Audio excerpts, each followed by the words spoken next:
आणि यानंतर 7च्या 70 बातम्यांचा घेऊया वेगवान आढावा।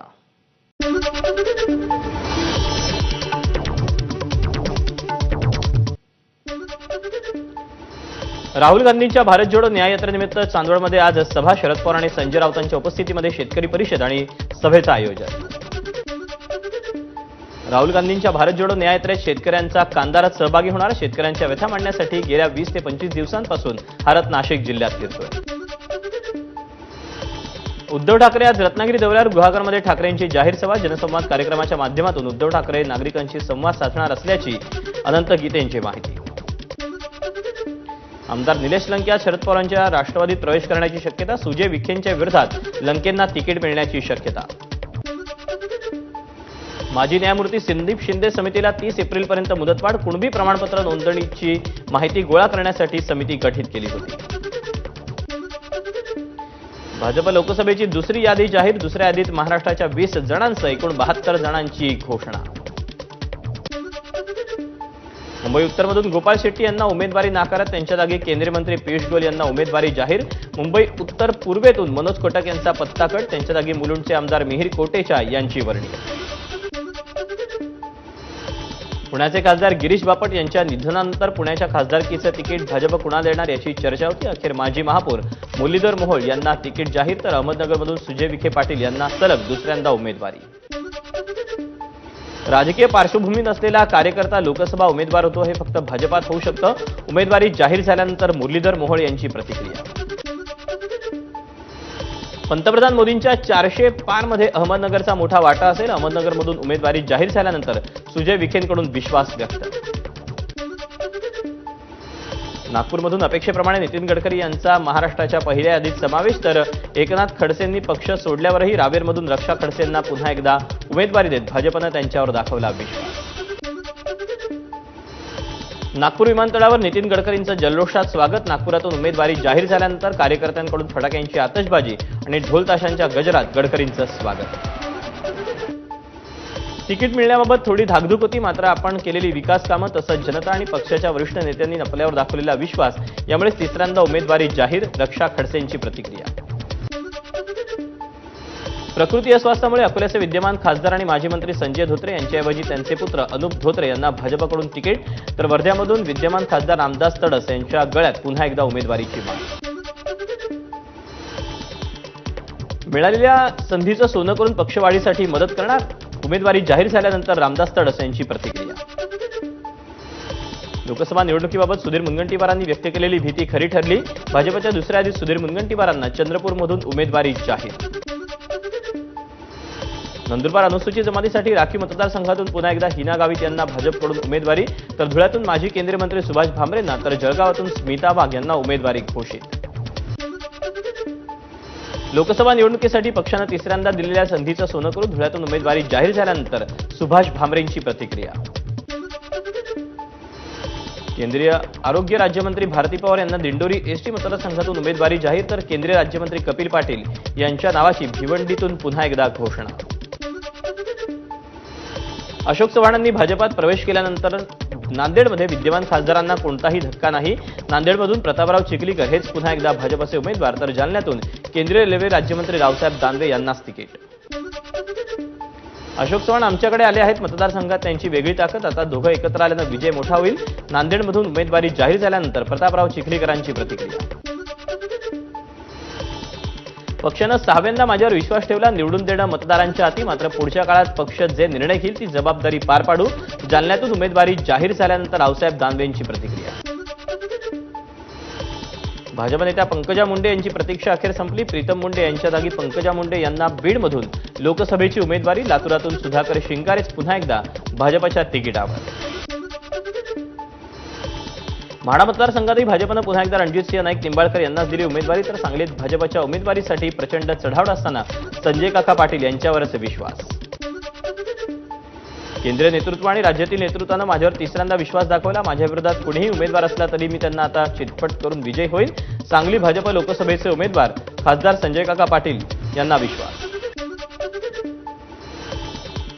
25 ते 30 वर्षांनंतर कोल्हापूरची जागा काँग्रेसला मिळाली, यामागील षडयंत्र हे सर्वांना माहिती आहे, खासदार धनंजय महाडिक यांचा सतेज पाटलांवर निशाणा। लोकसभेची निवडणूक लढवायची इच्छा पूर्वीपासून, मात्र तब्येतीमुळे मागे पुढे करतोय. वैद्यकीय सल्ल्याशिवाय मी निवडणूक लढवू शकत नाही, एकनाथ खडसेंचं वक्तव्य. विदर्भातील 10 पैकी 4 जागांवर भाजपचे उमेदवार जाहीर. नागपुरातून नितीन गडकरी, चंद्रपुरातून सुधीर मुनगंटीवार, अकोल्यातून अनुप धोत्रे आणि वर्ध्यातून रामदास तडस हे उमेदवार. महाविकास आघाडीकडून नाशिकमध्ये शिवसेना ठाकरे गट तर दिंडोरी लोकसभा राष्ट्रवादी काँग्रेस शरद पवार गट लढवणार. पत्रकार परिषदेत शरद पवारांची घोषणा. नाशिक जिल्ह्यात शरद पवार आणि उद्धव ठाकरेंचं वारं, त्यामुळे नाशिक आणि दिंडोरीच्या जागा मवियाकडे येतील, जयंत पाटलांना विश्वास. सांगली लोकसभेच्या जागेसाठी मातोश्रीवरून शब्द देण्यात आला. कोणत्याही परिस्थितीत सांगली लोकसभेची निवडणूक लढवणार आणि जिंकणार, चंद्रहार पाटलांना विश्वास. वंचित आणि रिपब्लिकन पक्षाने एकत्र निवडणूक लढवावी, राजेंद्र गवईंचं मत. युती झाल्यास वंचित 40 आणि रिपब्लिकन पक्ष 8 जागांवर लढायला तयार. शिवाय अमरावतीत सुजात आंबेडकरांना पाठिंबा देणार, राजेंद्र गवईंची भूमिका. अहमदनगर लोकसभेसाठी मराठा समाजाचे 600 पेक्षा अधिक उमेदवार उभे करणार, मराठा समन्वयक राम जरांगेंची माहिती. बारामती लोकसभा मतदारसंघात पवारांविरोधात लोकांच्या मनात खतखत. मी कोणताही निरोप न देता भूमिका जाहीर केली, तरीही कार्यकर्त्यांचं त्यांच्याकडून स्वागत करण्यात आलं, विजय शिवतारेंचं वक्तव्य. शिवतारेंच्या वक्तव्याबाबत सुनील तटकरेंची मुख्यमंत्र्यांकडे तक्रार. अजितदादांवर सातत्यानं टीका केल्यामुळे महायुतीत वाद निर्माण होण्याची शक्यता. विजय शिवतारेंबाबत यापूर्वी आम्ही मुख्यमंत्र्यांकडे तक्रार केली, पण तरीही ऐकलं जात नसेल तर शिवतारेंना त्यांची जागा दाखवल्याशिवाय राहणार नाही, अमोल मिटकरींचा इशारा. शिवतारे हे फक्त माध्यमात आव्हानं उभी करू शकतात, जनतेत नाही. शिवतारेंना पुनश्च पराभवाच्या हार्दिक शुभेच्छा. सुरत चव्हाणांचा शिवतारेंना टोला. विजय शिवतारे निवडणूक लढवणार असतील तर आम्ही त्यांच्यासोबत राहू.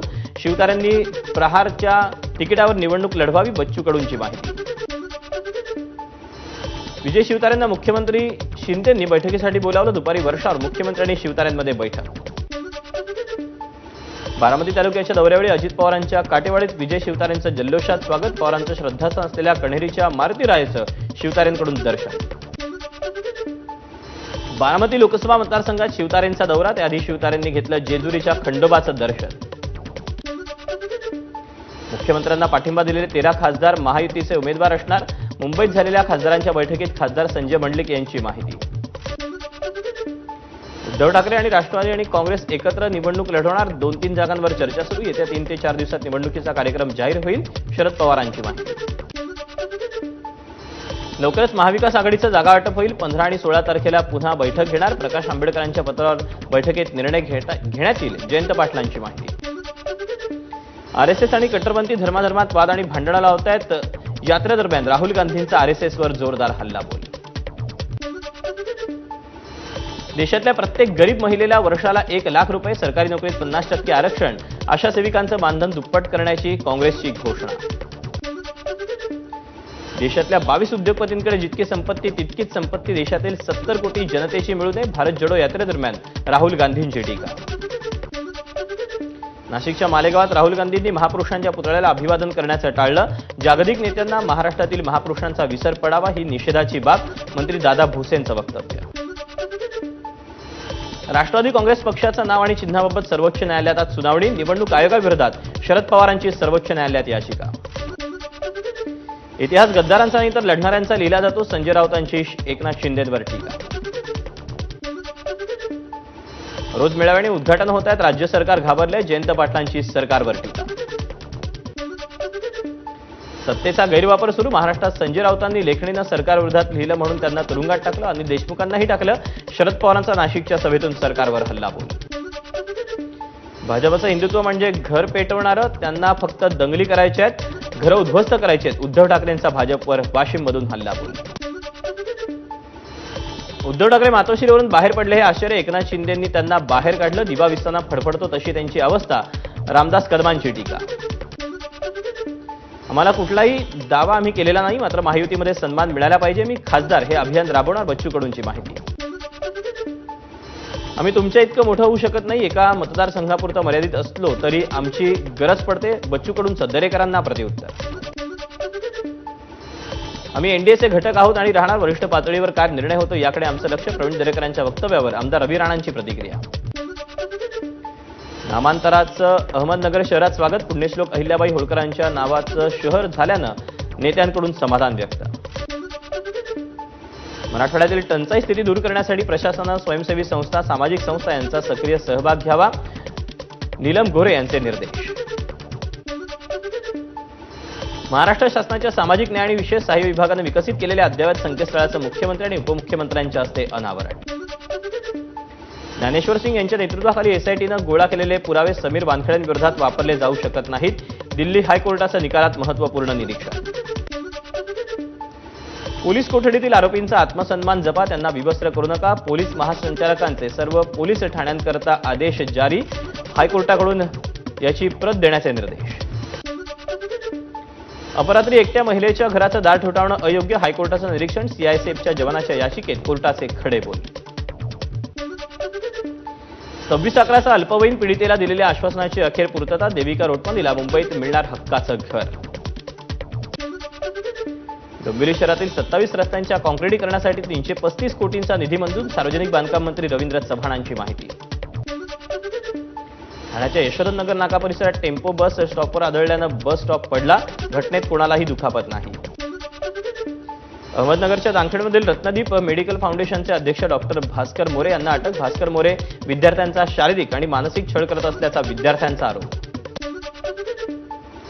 महाराष्ट्र एकीकरण समिती आणि शिवसेनेवर बंदी घाला. कन्नड रक्षण समितीची कर्नाटक सीमा आणि नदी आयोगाच्या अध्यक्षांकडे हास्यास्पद मागणी. राष्ट्रवादी काँग्रेस अरुणाचल प्रदेश विधानसभा निवडणूक लढणार. राष्ट्रवादी काँग्रेसची अरुणाचल विधानसभेची यादी जाहीर. 8 मतदारसंघात राष्ट्रवादीचे उमेदवार जाहीर. दादरा नगर हवेलीतून भाजपची कलाबेन डेलकरांना उमेदवारी. उद्धव ठाकरेंना धक्का, तर कर्नाटकचे माजी मुख्यमंत्री बसवराज बोपई यांनाही तिकीट. आणि या 70 बातम्यांचा आढावा घेतल्यानंतर बातमीपत्रात वेळ झाली छोट्याशा ब्रेकची. ब्रेकनंतर अन्य काही बातम्यांचा आढावा पाहत राहा एबीपी माझा.